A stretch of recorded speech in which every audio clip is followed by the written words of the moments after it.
Hello, kamusta na tayong lahat? I exalt the name of the Almighty Father, for He is good, He is always righteous, He is always holy, He is always merciful, and His love for us will endure for all eternity. And I thank my Jesus Christ, my Savior, my Redeemer, the only mediator, to the Almighty Father.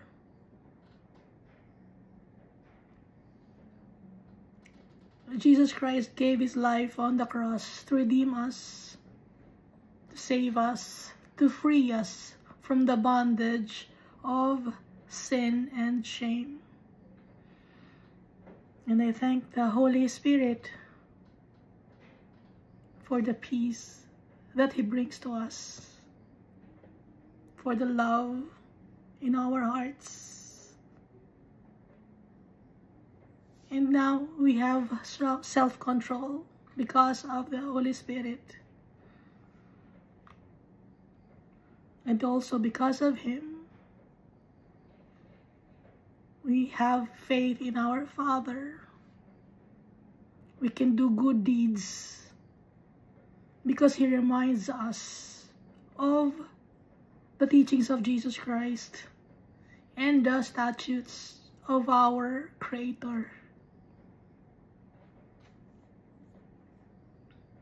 So last time we read 1 Kings chapter 3. So dito sa 1 Kings chapter 3, this is where Solomon requests for an understanding heart to judge the people of God.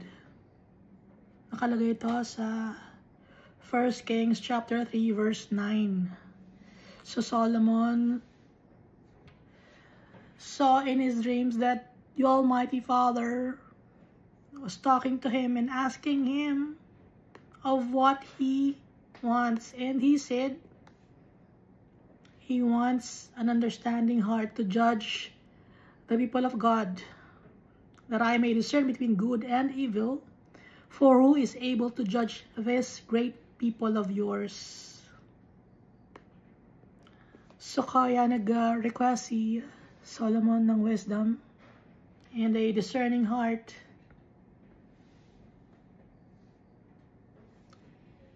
dahil gusto niya gawin lahat ang tama.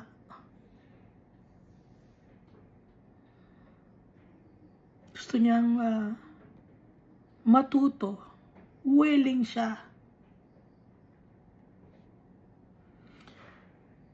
Willing din siya na i-obey si Almighty Father.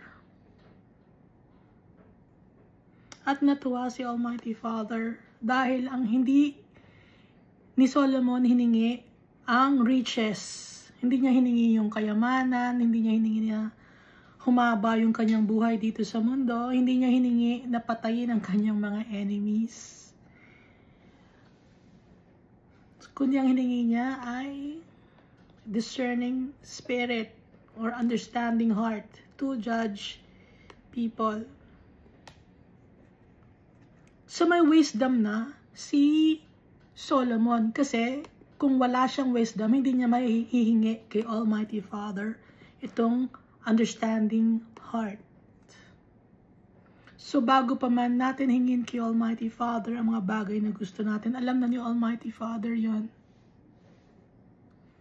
Sometimes ibinibigay na niya agad, and all we have to do is to thank Him, to be grateful for all His blessings, dahil alam ni Almighty Father ang mga kailangan natin because He created us. He knows what's in our hearts and minds.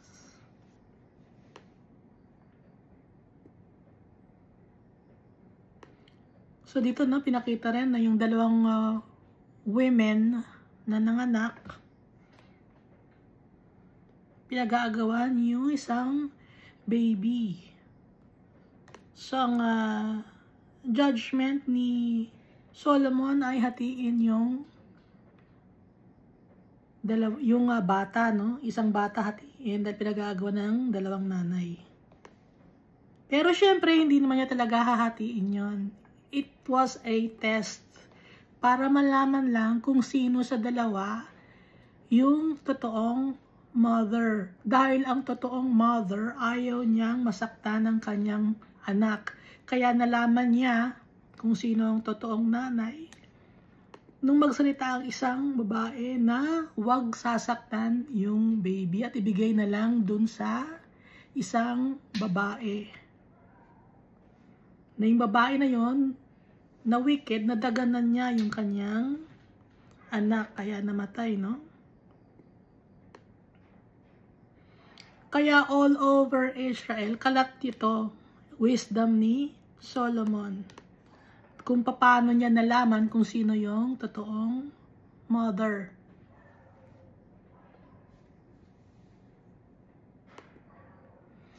So dito tayo sa 1 Kings chapter 4. Ito sa government ni Solomon. So King Solomon was king over all Israel, not just for the tribe of Judah, but all Israel. And these were his officials: Azariah, the son of Zadok, the priest, yun ang high priest; Elihoreph and Ahijah, the sons of Sisha. They are the scribes or secretaries, no? Or experts of the law.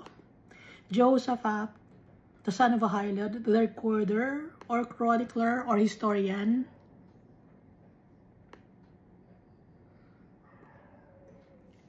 Benaiah, the son of Jehoiada, over the army, so commander ng army. Zadok and Abiathar, the priests. So may mga chief priests, no? May high priest, tapos may priest din. Azariah, the son of Nathan, over the officers. So siya nag-oversee sa mga officers, si Azariah. Zabud, the son of Nathan, a priest and the king's friend, sa advisor ni Solomon. Ahishar, over the household. So malaki yung household ni Solomon, merong tagapamahala. And Adoniram, the son of Abda, over the labor force. Dahil nga madami. Madami na yung wives ni Solomon. Marami pa rin siyang concubines. So, hindi lang 4 yung kanyang anak dahil sa sobrang dami ng wives niya at saka ng concubines niya. Saka yung mga wives niya at saka concubines niya, ang ibinibigay sa kanya, hindi naman yung may mga asawa, no? Ang ibinibigay na wives and concubines kay Solomon, mga young virgins. Hindi sila pwedeng magbigay, or yung mga tao, hindi sila pwedeng magbigay ng babae na hindi na virgin kay Solomon. Kaya the best lagi ang binibigay nila kay Solomon. Kaya nagkaroon siya ng maraming asawa para, ano yun, business dealings yun. At meron din sa kanyang mga wives or sa kanyang mga concubines, iba yung wives sa concubines, no? Magkaiba sila.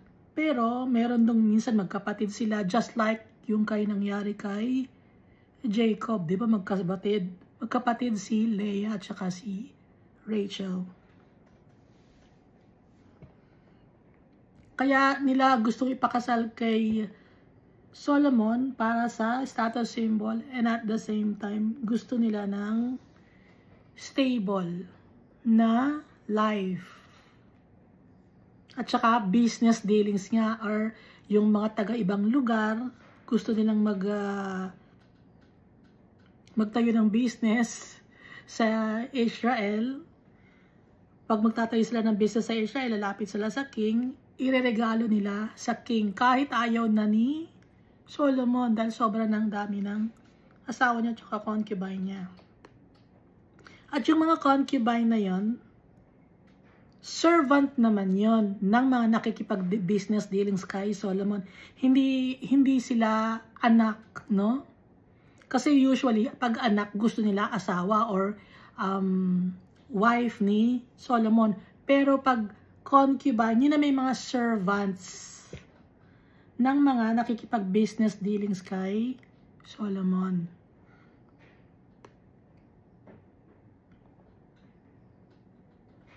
Verse 7, and Solomon had 12 governors over all Israel who provided food for the king and his household. Each one made provision for 1 month of the year. So every month, merong isang governor na magbibigay ng provisions or food. These are their names: Ben-Hur, in the mountains of Ephraim. So, sakop nito yung lugar ng tribe of Ephraim, no? Yung land of Ephraim. Ben-Decker in Makaz, Shalbim, Beth-Shemesh, and Elon Beth-Hanan. Sakop nito yung Judah, pero yung Judah, nasa sa loob niya ay yung tribe of Simeon. So, halos kasama na rin, no? Yung Simeon at Judah, sabay na sila doon nagbibigay ng provision dahil isang lugar lang sila kung i-check nyo yung mapa.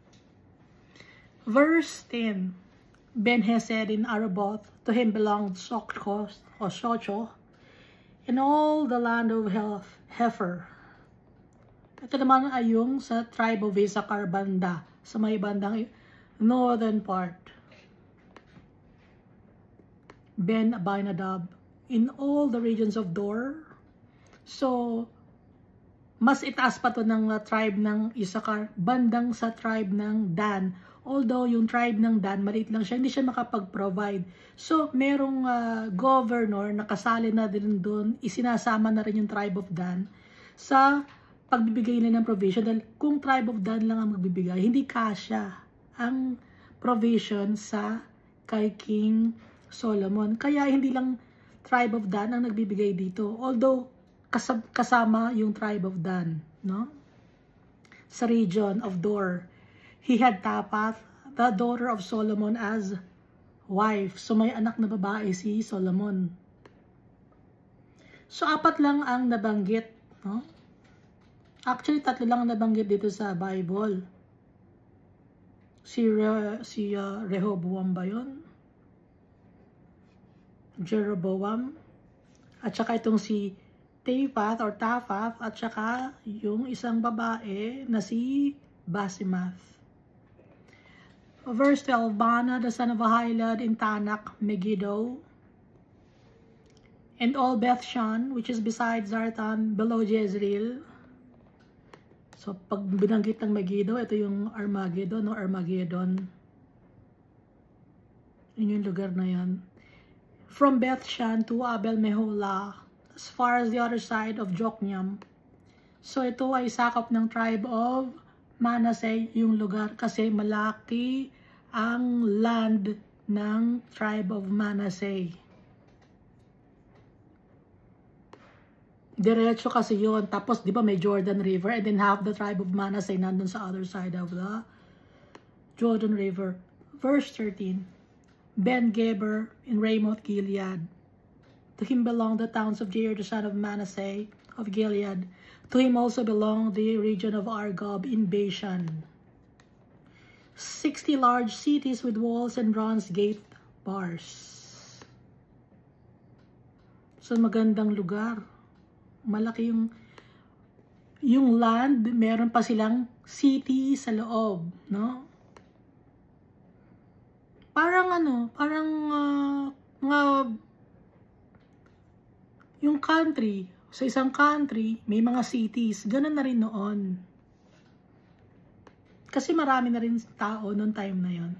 Verse 14, Ahinadab, the son of Iddo in Mahanaim. Bandang tribe of God tong Mahanaim. Other side of the Jordan River. Ahimaaz in Naphtali, nasa northern part. He also took Basemath, the daughter of Solomon, as wife. Baana, the son of Hushai, in Asher and Aloth. Jehoshaphat, the son of Paruah in Issachar. Shimei, the son of Eli in Benjamin. Geber, the son of Uri in the land of Gilead, in the country of Sihon, king of the Amorites. and of Og, king of Bashan. He was the only governor who was in the land. So ito ay bandang tribe of Reuben. Nasa southern part, southeast part. On the other side of the Jordan River. Verse 20. Judah and Israel were as numerous as the sand of the sea, or as the sand by the sea, in multitude, eating and drinking and rejoicing. Marami sila. Sand by the sea. Ano ng kanilang number? Hindi na mabilang. So Solomon reigned over all kingdoms, from the Euphrates River to the land of the Philistines, as far as the border of Egypt. So malaking sakop na ng Israel nung time na yon. Pero ngayon lumiit na, di ba? Pero nung time na kay David tsaka kay King Solomon, malaki ang sakop ng Israel. So ngayon, yung tribe of Reuben, Gad, and half the tribe of Manasseh, sakop na yun na ngayon ng Jordan.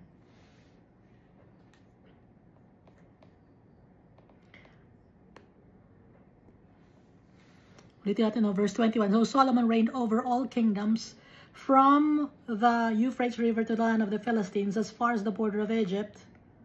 They brought tribute and served Solomon all the days of his life. So yung pinaghirapan ni David, di ba si David marami siyang pinaghirapan? Hirap na hirap si David. Halos araw-araw may kalaban siya, nagkaroon na siya ng trauma. Traumatized na si David. Umpisa pa lang ng kanyang ng pagiging isang servant of the Almighty Father. Giant agad ang kalaban niya.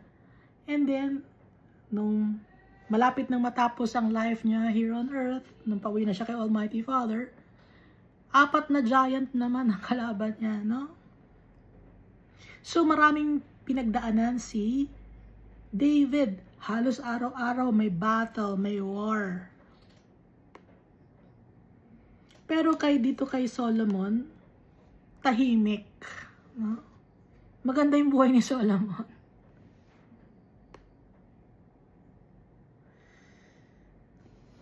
Dahil the Lord God blessed David through Solomon.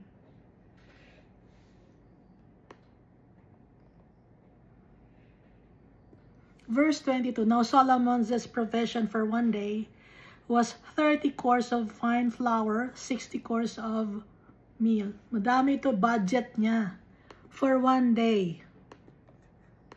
Yung bread, tsaka yung food, mga cattle and sheep, yung mga herds, kakainin niya. At ng kanyang household, dahil madami siyang wives and concubines, no? So, 3,960 kilos of fine flour. Isang araw lang yon. Or 6.66 metric tons ng harina. Araw-araw, 6 na tonelada ng harina araw-araw. 10 fatted oxen. Araw-araw 10 ox ang kinakatay. 20 oxen from the pastures and 100 sheep. Araw-araw piyesta kay Solomon. And besides, deer, gazelles, roebucks, and fatted fowl. May mga ibon pa, fatted fowl, deer, gazelles, roebucks. Ang daming kinakatay. Kasi kasama na rin dito yung mga soldiers or valiant men. Tauhan din yun kasi.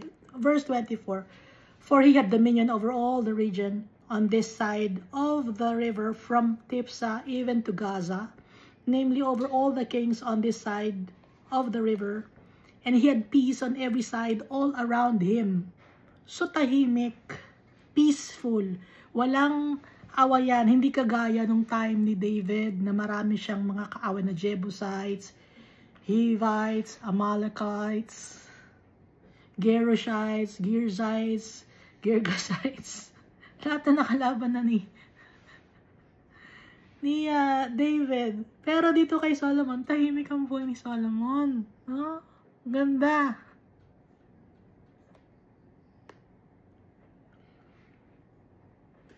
Verse 25, and Judah and Israel dwelt safely, each man under his vine and his fig tree, from Dan as far as Beersheba. So from north to south, Dan kasi is the northest part of Israel. Tapos yung Beersheba, yung southest part, no? Of Israel. All the days of Solomon. Habang buhay si Solomon, ang ganda ng buhay ni Solomon. Kakain si Solomon Araw-araw, fiesta. Verse 26, Solomon had 40,000 stalls of horses for his chariots. Marami rin siyang mga chariots, tsaka kabayo. And 12,000 horsemen. So kung i-ano natin to, kung i-compute natin to, 40,000 stalls. Ibig sabihin ng stalls, parkingan ng mga kabayo, or anong tawag doon? Yung hawla ng mga kabayo, kulungan ng kabayo. 40,000. Tapos 12,000 horsemen. Pag sinasabing horsemen, parang mga, kung sa ngayon, driver. Maraming driver si Solomon. Marami na siyang mga kotse, kasi wala namang kotse kundi kabayo. Tapos marami pa siyang mga horsemen, 12,000.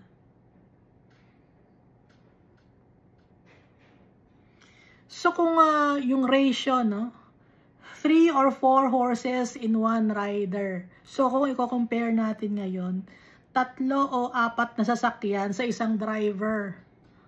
Ganun kadami yung horse ni Solomon. And these governors, each man in his month, provided food for King Solomon, and for all who came to King Solomon's stable. There was no lack in their supply. Walang pagkukulang ng mga pagkain. Lahat, kung anong gusto, mga tinapay, mga wine, lahat. Araw-araw. Hindi na problema si King Solomon. At wala siyang kalaban. So tahimik ang kanyang buhay. Ano lang ang nakakapagpagulo sa kanya? Ang nakakapagpagulo lang sa kanya, yung kanyang 700 wives and 300 concubines.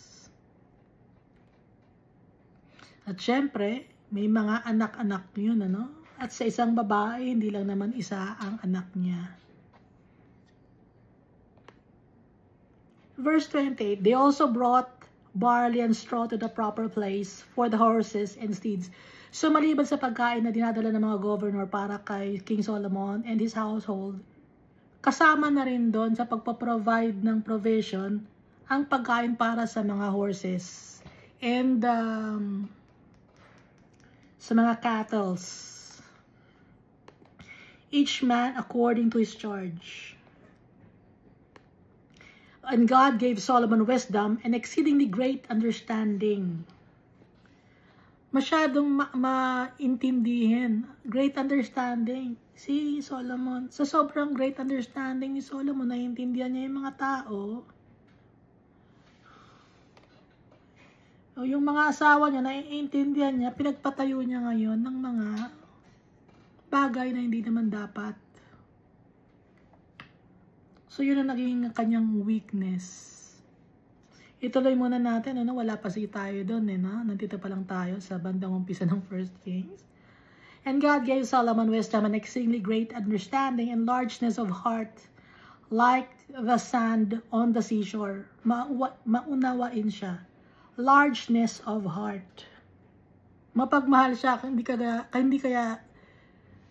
kaya naging 700 yung wives niya kasi mapagmahal siya. Hindi, kawawa naman tong mga to. No?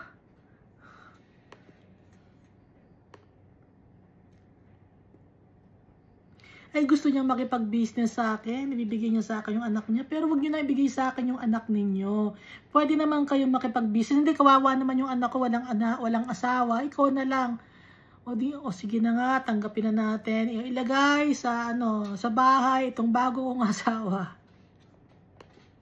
And largeness of heart like the sand on the seashore. Thus Solomon's wisdom excelled the wisdom of all men of the East and all the wisdom of Egypt. Bakit binanggit yung men of the East and wisdom of Egypt? Kasi merong wisdom din ang men of the East. Alam natin yan, di ba? Yung malalim na wisdom. Mga bagay na hindi alam ng mga pangkaraniwang tao. Yun, alam ni Solomon yun. May mga itong tayo, hindi natin alam yun, Pero si King Solomon, may mga bagay na alam siya na hindi natin alam. At paano niya nalalaman yun? Bigay sa kanya ni Almighty Father. Alam niya yung mystery of how the Almighty Father created the world. Lahat ng mga deep meanings in life, alam ni Solomon. At kung paano nabuo ang mundo, alam ni Solomon. Si Almighty Father ang nagbigay sa kanya. Verse 31, for he was wiser than all men, than Ethan the Ezrahite, and Heman, Chalcol, and Darda, the sons of Mahol, and his fame was in all the surrounding nations. Siya na ang pinaka understanding na tao sa buong mundo, pinakamabait na tao, pinaka full of wisdom na tao sa buong mundo nung time niya. At wala nang masihigit pa up to now. Siya pa rin, si King Solomon pa rin. So akala ninyo may mga tao ngayon na ang tataas ng IQ, nagkakaroon ng mga Nobel Prize winner bang tawag doon? Akala ninyo matalino na, di ba? Wala.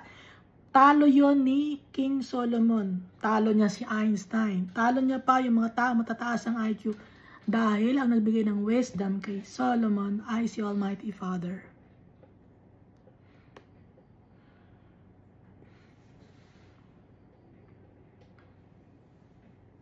Verse 32, he spoke 3,000 proverbs, and his songs were 1,005. So, si King Solomon ang nagsulat ng Proverbs, at saka Songs of Solomon, at saka yung Ecclesiastes. Book yun, di ba? Verse 33, also he spoke of trees, from the cedar of Lebanon, even to the hyssop that springs out of the wall. Alam niya kung paano tutubo, alam niya yung mga gamit ng bawat halaman, alam niya kung ano ang component ng mga halaman, lahat ng klase, pati mga animals. He spoke also of animals, of birds, of creeping things, kahit ng mga insects and worms, alam niya, and of fish. Verse 34, and men of all nations, from all the kings of the earth who had heard of his wisdom, came to hear of the wisdom of Solomon. Nagpupunta sila, sinasadya ng mga tao si Solomon. Kahit nasa malayong lugar, pinupuntahan nila si Solomon para lang makinig kay Solomon, makakuha ng mga insights, makakuha ng knowledge kay King Solomon. Pinupuntahan siya, dinadayo siya ng mga tao.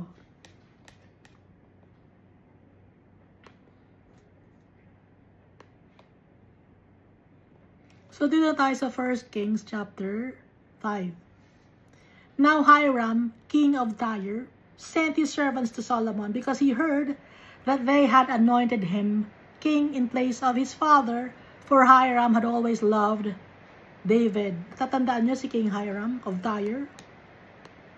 Si King Hiram, nasa 2 Samuel chapter 5 verse 1 siya. Siya yung nagbigay kay David ng cedar trees para gumawa ng bahay sa Jerusalem. Alam niyo yung meaning ng Hiram? Hiram means nobleman.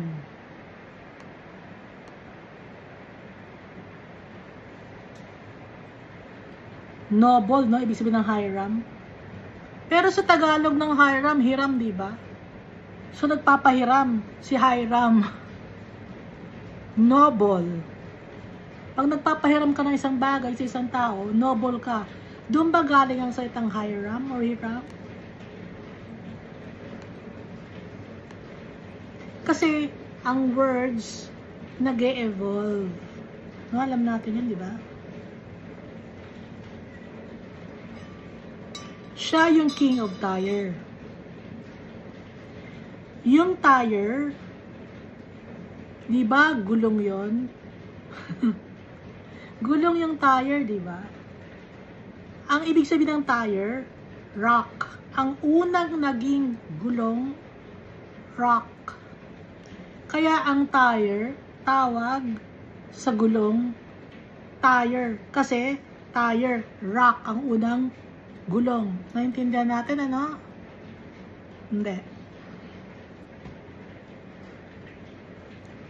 Yung unang gulong na ginawa ng tao, Tyre tawag doon. Kaya ang tawag ng mga tao sa gulong ngayon, Tyre pa din, kahit na made of rubber.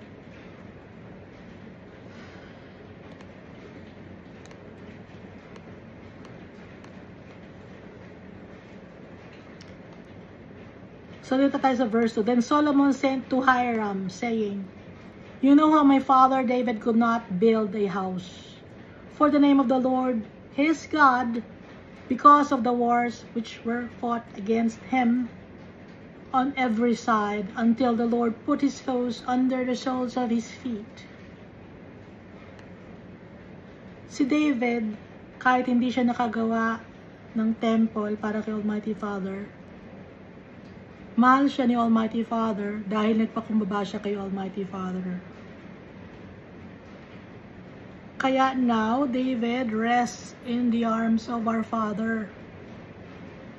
Nandun sa heaven si David. Kahit hindi siya nakapagpagawa ng temple.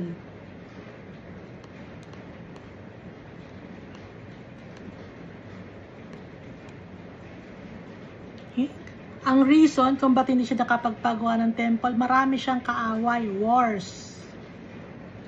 Ngayon, dito kay Solomon, walang war. Kaya, time to build a temple nung king na si Solomon. So, there's a time for everything. Nung time kay David, puro mga wars. Ngayon, time for Solomon naman, a time of peace. So, it's a time to build.